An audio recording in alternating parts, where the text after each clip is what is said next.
প্রভু, কিন্তু তার অস্ত্র আমাদের কাছে নেই। সেই অস্ত্র যেন আজকে আমরা সংগ্রহ করতে পারি, আর সেই অস্ত্র দ্বারা যেন আমরা মন্দ শক্তি দিয়াপলকে যিশুর নামে দমন করতে পারি। আমরা সেই বাক্য আজকে দেখব। আমরা পড়ি 12।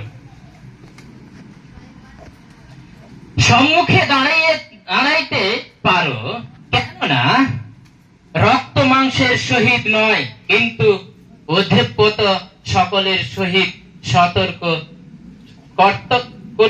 কর্তৃত্ব সকলের সহিত এই অন্ধকারের জগৎপতিদের সহিত স্বর্গীয় স্থানে দুষ্টতার আত্মাগণের সহিত আমাদের নয়, বলছে আমাদের মল্লযুদ্ধ হইতেছে।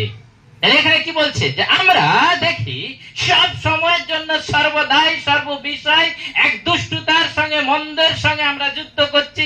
সাংসারিক, পারিবারিক, অর্থনৈতিক, রোগ শরীর নিয়ে এবং সন্তান, পুত্র, স্বামী স্ত্রীকে নিয়ে একটা পরিবারও আমরা সুখে নেই। কেউ ভালোবাসার যুদ্ধ করছে, কেউ বা অর্থের যুদ্ধ করছে, কেউ বা তার জীবনে কোনো শরীরের সমস্যা নিয়ে যুদ্ধ করছে, কেউ বা তার পরিবারকে একত্রিত করার জন্য যুদ্ধ করছে, কেউ বা তার সন্তানদেরকে কিভাবে তাদেরকে ঠিক পথে চালাবে তার যুদ্ধ করছে। কোন যুদ্ধের সংসারে আমাদের শেষ নেই। তাই বলছে যে এই যুদ্ধ সেই যুদ্ধ নয়, এই যুদ্ধ সেই যুদ্ধ হোক, আত্মিক যুদ্ধ হোক, পবিত্রতার যুদ্ধ হোক, প্রভুর অনুপ্রেরণার যুদ্ধ হোক, অনুগ্রহের যুদ্ধ হোক, তার মহিমার যুদ্ধ হোক। আমরা যদি পরিবার গড়তে চাই, আমরা যদি শরীর গড়তে চাই, আমরা যদি মন্দির তৈরি করতে চাই, আমরা যখন একটা বিশ্বাসের ভিত গড়ে তুলতে চাই, সেটা কিভাবে হয় সেটা আমাদের ভাবতে হয়। কিভাবে প্রভু তাকে অনুগ্রহ করবে, প্রভুর মনোনীত কিনা, প্রভুর এটা অনুগ্রহ কিনা, প্রভু এটা চাই কিনা। কিন্তু আমরা না চাইতেও যখন পেয়ে যাই, বলি আজকে তো আমি না চাইতেই পেয়ে গেছি, আর আমাদেরকে কে রুখতে পারে? এটা না হয়। তাই এখানে বলছেন কি, যে অন্ধকারের স্বর্গপতিদের সহিত স্বর্গীয় স্থানে দুষ্টতার আত্মাগণের সহিত আমাদের মল্লযুদ্ধ হইতেছে। আমরা সবাই অন্ধকারের মধ্যে আছি, আর আত্মা তাকে খুঁজছি, পবিত্র আত্মা খুঁজে চলেছি সর্বদাই সর্ববিষয়। ও প্রভু দেখা দাও, হে প্রভু তুমি আমার সঙ্গে, তুমি আমাকে এই পরীক্ষা দিচ্ছ, হে প্রভু তুমি আমাকে আর কতদিন এই বিপদে ফেলবে। আমরা বলেই চলেছি, কেন না আমরা সেই যুদ্ধ করেই চলেছি, সেই যুদ্ধের সঙ্গে লড়তেই চলেছি, কিন্তু যুদ্ধের ফল আমরা পাই না, আর যুদ্ধের সাকসেসও হতে পারি না। আপনারা বলুন, যদি আমাদের বিশ্বাসী লোকে রাখি যারা প্রভুকে গ্রহণ করেছে, আর বাকি যারা নতুন আসে যায়, তারা কি করে না, আর যেগুলো জগতের মধ্যে আছে, আর যেগুলো 5টা প্রার্থনা সভা আছে, তাদের সঙ্গে তুলনা করে দিয়ে কি বলে, ওখানে গিয়ে 2টো গান হবে, প্রার্থনা হবে, আর ওই আশীর্বাদের প্রার্থনাটা নিয়ে চলে আসলেই অনেক ভালো। এরপরে আমি যা ছিলাম ভালোই আছি, যেরকম আছি সেটাই থাকি। কিন্তু না, আমরা বলি, আমরা যদি এক বিন্দু মাত্র, 1 সেকেন্ডের মধ্যে মাত্র, 1 ক্ষণিকের মধ্যে অন্তত যদি আমরা হৃদয়ে একটুখানি প্রভুকে স্বীকার করি, প্রভু তুমি মুক্তিদাতা, তুমি পরিত্রাতা, আমরা যেন তাকে ডাকি। সেই প্রভু সদা প্রভু সবাকার, তিনি কারো একার নয়। আর তিনি সেই যুদ্ধ করতে দিয়েছে, সেই প্রেমের যুদ্ধ করেছিলেন, যে যুদ্ধতে তিনি আমাদেরকে এই পাপময় জীবন থেকে মুক্তি দিয়েছেন। আমরা এখানে দেখি, আমরা পড়ি 13টা পড়ি, 13টা একজন পড়ো তো, উনি খুঁজেই পাচ্ছে না বই, পড়ো। এই জন্যই তোমার ঈশ্বর সমগ্র যুদ্ধ সজ্জায় গ্রহণ করে, যেন সেই কুদিনে প্রতিরোধ করতে এবং সকলে সম্পূর্ণ করিয়া দাঁড়িয়ে থাকিতে পারে। ধন্যবাদ। কি বলছে? এর জন্য ঈশ্বর তোমার জন্য তৈরি আছে, তুমি যেন সব সময়ের জন্য, আর স্বর্গদূত হিসাবে তুমি সেই কুসংস্কারকে এবং সেই অশুভ শক্তি মন্দদেরকে যেন তুমি দমন করতে পারো, আর আমার নামে দাঁড়িয়ে থাকতে পারো। পিতা পুত্র পবিত্র আত্মা দয়াল যিশু তিনি বলছেন, সেই প্রভু যিশু বলছেন যে এর জন্য আমি সকল কুদিনের জন্য অপেক্ষায় আছি, যে সকল সমস্যার মধ্যে রয়েছে তার অপেক্ষায় আছি। আমি যেন তোমরা যেন সেই অন্ধকারকে জয় করে তোমরা আমার নামে যেন সকলেই জয়ী হইতে পারো, মন্দকে যেন পরাজিত করতে পারো, দিয়ে তোমরা যেন আমার নামে দাঁড়িয়ে থাকতে পারো। আপনারা দেখবেন যখন প্রার্থনা হয়, যখন আমরা প্রার্থনা করি, যখন আমরা বলি পিতা পুত্র পবিত্র আত্মা দয়াল যিশু নামে, তখন কি হয়? মন্দরা উড়িয়ে যায়, তাই না? আর যিশুর লোক দাঁড়িয়ে থাকে।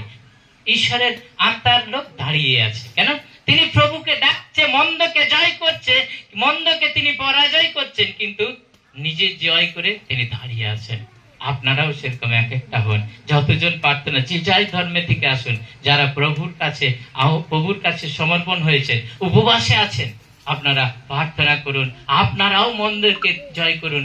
মন্দির কাছে আপনারা পরাজিত হবেন না। কেন বলছেন বাপে মারে করছি সব সময়? যেন বলি, প্রভু তুমি সৃষ্টি করেছো, তুমি সেই শরীরের গঠন দিয়েছো, প্রত্যেকটা হৃদয়ে তুমি জানো কটি পাঁজর আছে, তাহলে সেই পাঁজরের কোন অঙ্গে তোমার দুর্বল রয়েছে তাহাও তোমার হস্তে রাখি, তুমি স্পর্শ করো। প্রভু তুমি আশীর্বাদ করো। আমরা দেখি আমাদের মায়েদের শরীরে হয়তো আমাদের থেকে একটা পাঁজর বেশি আছে, আমাদের কম আছে, কিন্তু আমরা সব সময় দুর্বল মায়েদের কাছে, আমরা দুর্বল মায়েদের কাছে, মায়েরা দুর্বল সন্তানদের কাছে। কিন্তু আমরা চাই সেটাকে যেন প্রেমের সঙ্গে জয় করতে পারি, যুদ্ধের সঙ্গে নয়।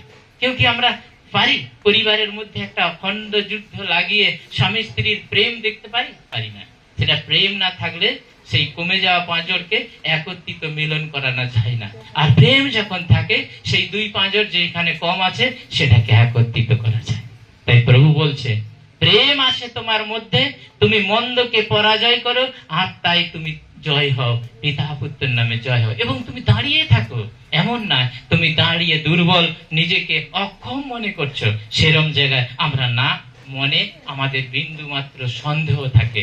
আমরা প্রার্থনা করেছি, দিয়েছেন পুরোহিত সাহেব প্রার্থনা বা কোনো পাদ্রী প্রার্থনা দিয়েছে, যেন সেটাকে বিশ্বাস করি, এটাই পবিত্র আত্মার অনুগ্রহ।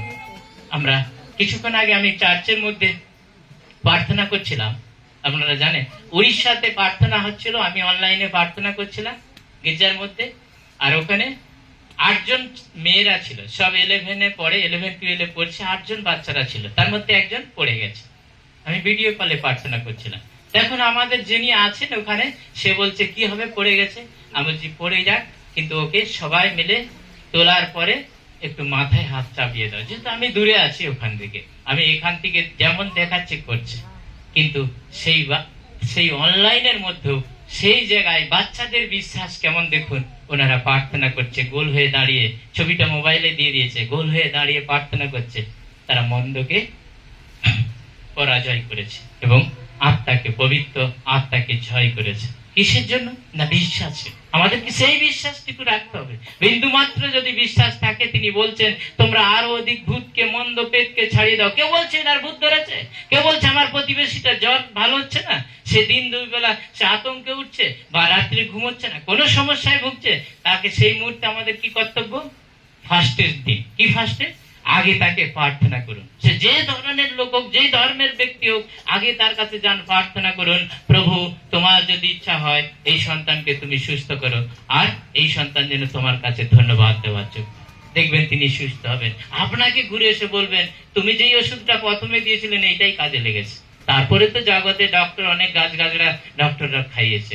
তাই বলছে আমরা যেন মন্দকে পরাজয় করি, আত্মায় যেন জয় হইতে পারি, প্রভুর সঙ্গে যেন সর্বদাই জুড়ে থাকতে পারি। পরে আমরা 14টা পড়ি, একজন পড়ি, পড়ো। অতএব সত্যের প্রতিবন্ধীতে প্রতিকটি হইও, ধার্মিকতার বুক পাটা করিয়া এবং শান্তির সুসমাচার সুসজ্জতা পাদুকার চরণ দিয়ে দাঁড়িয়ে ধন্যবাদ। থাকো। কি বলছে? কিসের পাঠা বাঁধতে বলছে? কিসের বুকে পাঠন বাঁধতে বলছে? কিসের দ্বারা বুককে শক্ত করতে বলছে? কিসের দ্বারা মনকে কঠিনতম কঠিন পরিস্থিতিতেও শক্ত করে দাঁড়িয়ে থাকতে বলছে? কিসের দ্বারা বলছে? ধার্মিকতা, বিশ্বাসে।